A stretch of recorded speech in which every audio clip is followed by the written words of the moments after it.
తెలంగాణ మహిళలకి రేవంత్ సర్కారు ఒక గుడ్ న్యూస్ అయితే వినిపించింది. ఖచ్చితంగా వచ్చే దసరాకి ప్రతి మహిళకి 2 చీరలు చొప్పున పంపిణీ చేసేందుకు రంగం సిద్ధం చేసింది. ఈ మేరకు ముఖ్యమంత్రి రేవంత్ రెడ్డి ఆదేశాల మేరకు అధికార యంత్రాంగం కూడా సమాయత్తమవుతోంది. సుమారుగా 1,30,00,000 చీరలు ప్రతి మహిళకి 2 చీరలు చొప్పున ఇలా 1,30,00,000 చీరలు ఇచ్చేందుకు రేవంత్ సర్కార్ ప్రణాళిక వేసేందుకు రంగం సిద్ధం చేస్తుంది. మరొక వైపు సిరిసిల్ల నేత కార్మికులను ఆదుకునే విధంగా కూడా వాళ్ళకి 365 రోజులు దినాలు కల్పించే విధంగా ఒక చర్య అయితే చేపట్టారు. ఖచ్చితంగా దసరాకి ఈ మహిళలకి ఒక్కొక్క మహిళకి 2 చీరలు చొప్పున ఇచ్చేందుకు ప్రణాళిక రచించగా దీనికి సంబంధించి వర్క్ అప్పచెప్పినందుకు గాను సిరిసిల్ల కార్మిక నేతలకు సుమారుగా డబ్బులు కూడా ఇస్తున్నటువంటి పరిస్థితి. ఎందుకంటే పని కల్పించి ఉపాధి హామీ పథకం కింద కూడా చెప్పవచ్చు. దీనికి సంబంధించి తెలంగాణ మహిళలకు రేవంత్ సర్కార్ దసరా కానుక వినిపించింది. దసరాకు ఉచితంగా 2 చీరలు పంపిణీ చేసేందుకు ప్లాన్ వేస్తోంది. 1,30,00,000 చీరలు పంపిణీ చేయాలని కూడా ప్రభుత్వం నిర్ణయించుకుంది. సిరిసిల్ల పవర్ లూమ్లో ముమ్మరంగా చీరల తయారీ కూడా జరుగుతోంది. సెప్టెంబర్ నెలాఖరులోగా చీరల తయారీ పూర్తి చేయాలని కూడా లక్ష్యంగా పెట్టుకుంది. సుమారుగా 318 కోట్లను విడుదల చేసింది రేవంత్ సర్కార్ ఈ చీరలకి సంబంధించి. చీరల డిజైన్ను స్వయంగా ముఖ్యమంత్రి రేవంత్ రెడ్డి ఖరారు చేసినట్లుగా తెలుస్తోంది. తెలంగాణ రాష్ట్రంలోని 65 లక్షల మంది మహిళా స్వయం సహాయక సంఘాల సభ్యులకు SHG సభ్యులు అంటారు వీళ్ళని, స్వయం సహాయక సంఘాల సభ్యులకు రాష్ట్ర ప్రభుత్వం తీపి కబురు అందించింది. ప్రతి సభ్యురాలకి 2 చొప్పున మొత్తం 1,30,00,000 చీరలను పంపిణీ చేయాలని ప్రభుత్వం నిర్ణయించింది. ఈ భారీ కార్యక్రమం కోసం సుమారుగా 4 కోట్ల మీటర్ల చీరలు అవసరమవుతాయని అధికారులు అంచనా వేస్తున్నారు. ఈ చీరల తయారీ ప్రస్తుతం సిరిసిల్లలోని పవర్ లూములపై ముమ్మరంగా సాగుతోంది. ఇప్పటికే 1,000 మీటర్ల చీరలు తయారై ప్రాసెసింగ్కు సిద్ధంగా ఉన్నాయని, మిగిలిన వాటి ఉత్పత్తి కూడా వేగంగా కొనసాగుతుందని కూడా సమాచారం. సిరిసిల్లలో రోజుకు సుమారుగా 5,000 మంది పవర్ లూమ్ కార్మికులు ఈ పనులు నిమగ్నమై ఉన్నారు. ప్రభుత్వం ఈ చీరల తయారీని సెప్టెంబర్ నెలాఖరుకల్లా పూర్తి చేయాలని లక్ష్యంగా పెట్టుకుంది. ఈ గడువులోగా తయారీ ప్రక్రియ పూర్తవుతుందని అధికారులు కూడా ధీమా వ్యక్తం చేస్తున్నారు. ఈ పథకం కోసం బీసీ సంక్షేమ శాఖ ఇప్పటికే 318 కోట్లను విడుదల చేసింది. చీరల డిజైన్ను ముఖ్యమంత్రి రేవంత్ రెడ్డి స్వయంగా ఖరారు చేశారు.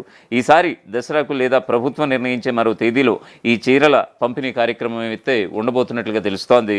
ప్రభుత్వం తీసుకున్నటువంటి నిర్ణయంతో సిరిసిల్ల జిల్లాలో సాంచల సవ్వడి మొదలైపోయింది. గత 4 రోజులుగా పనులు అత్యంత చురుగ్గా అయితే సాగుతున్నాయి. దీని ద్వారా ఒక్కో కార్మికుడు వారానికి 4,000 నుంచి 5,000 వరకు సంపాదిస్తున్నారని అధికారులు అయితే ధృవీకరించారు. తమకు ఉపాధి సమస్య తీరిందని కార్మికులు కూడా ఆనందం వ్యక్తం చేస్తున్నారు. గత బీఆర్ఎస్ ప్రభుత్వం ఒక్కో మహిళకు 1 చీర మాత్రమే అందించగా ప్రస్తుత కాంగ్రెస్ ప్రభుత్వం మాత్రం 2 చీరలు పంపిణీ చేయాలని నిర్ణయించడం కూడా గమనార్హం. ప్రభుత్వ నిర్ణయం మహిళా SHG సభ్యుల సంక్షేమం పట్ల ప్రభుత్వ నిబద్ధతను స్పష్టం చేస్తుండగా లబ్ధిదారులు హర్షం వ్యక్తం చేస్తున్నారు. తెలంగాణ మాజీ ముఖ్యమంత్రి కేసీఆర్ తరహాలోనే ప్రస్తుత ముఖ్యమంత్రి రేవంత్ రెడ్డి ముందడుగు వేస్తున్నారు. కేసీఆర్ ప్రభుత్వం అధికారంలో ఉన్నటువంటి సమయంలో మహిళలకు బతుకమ్మ పండుగ సందర్భంగా ఒక్కో మహిళకు ఒక్కో చీరను పంపిణీ చేసేది. ఈ క్రమంలోనే సీఎం రేవంత్ రెడ్డి మహిళలకు 2 చీరలు చొప్పున ఇవ్వడంతో తెలంగాణలోని మహిళలంతా కూడా సంతోషం వ్యక్తం చేస్తున్నటువంటి సందర్భం కనిపిస్తోంది. తెలంగాణలో 1 కోటి మంది మహిళలను కోటీశ్వరులను చేయడమే తమ ప్రభుత్వ లక్ష్యమన్నారు ముఖ్యమంత్రి రేవంత్ రెడ్డి. అన్ని రంగాల్లో మహిళలను ప్రభుత్వం ప్రోత్సహిస్తుందని, ఈ క్రమంలోనే 600 ఆర్టీసీ బస్సులకు మహిళలను యజమానులను చేశామని కూడా తెలిపారు. ఇదే క్రమంలో 1000 మెగావాట్ల సోలార్ ప్లాంట్స్ ఏర్పాటు చేసేలా కూడా మహిళలకు అవకాశాలు కల్పిస్తున్నామని తెలిపారు.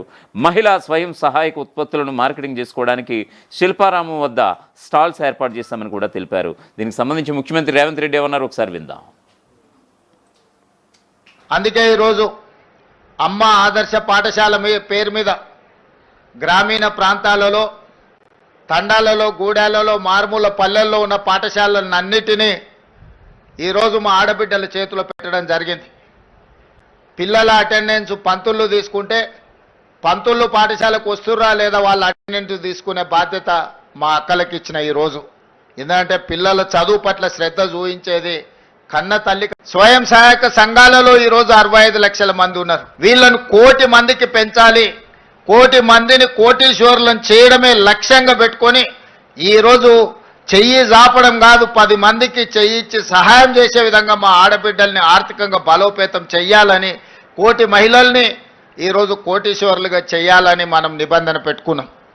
గతంలో 18 సంవత్సరాలు పైబడి 60 సంవత్సరాల లోపల ఉన్న వాళ్ళకే మహిళా సంఘాలలో సభ్యులుగా ఉండేది.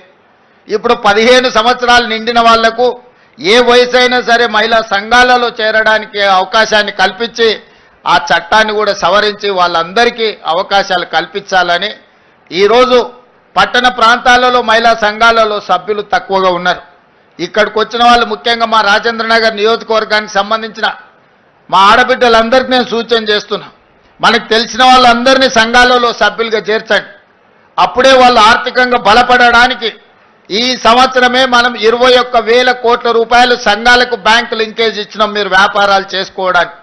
ఈరోజు ఐకేపీ కేంద్రాలు 8,100 ఐకేపీ కేంద్రాలు రైతులు పండించిన పంటల్ని కొనుగోలు చేయడానికి కనీస మద్దతు ధరే కాదు 500 రూపాయల బోనసు వడ్లకు పండించడానికి ఈరోజు మన మహిళల చేతుల నుంచే మనం ఆ నగదు రైతులకు ఇప్పిస్తున్నాం.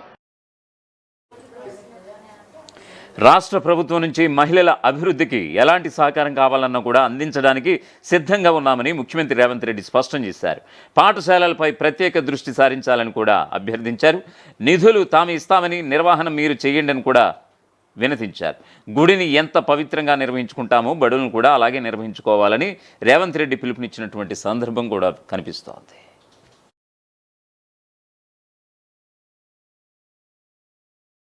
అంటే ఎవరు ఎక్కువగా ఉండరు కాబట్టి ఈరోజు పాఠశాలలు మా అక్కల చేతిలో పెట్టినాం. అందుకే ఈరోజు అమ్మ ఆదర్శ పాఠశాల పేరు మీద గ్రామీణ ప్రాంతాలలో, తండాలలో, గూడాలలో, మారుమూల పల్లెల్లో ఉన్న పాఠశాలలన్నిటినీ ఈరోజు మా ఆడబిడ్డల చేతిలో పెట్టడం జరిగింది. పిల్లల అటెండెన్స్ పంతుళ్ళు తీసుకుంటే పంతుళ్ళు పాఠశాలకు వస్తుర్రా లేదా వాళ్ళ అటెండెన్స్ తీసుకునే బాధ్యత మా అక్కలకి ఇచ్చిన ఈరోజు. ఎందుకంటే పిల్లల చదువు పట్ల శ్రద్ధ చూపించేది కన్న తల్లి కంటే ఎవరు ఎక్కువగా ఉండరు కాబట్టి ఈరోజు పాఠశాల అసలైన తొలి వెలుగు. ఫాలో వాట్సాప్ @తొలి వెలుగు అఫీషియల్.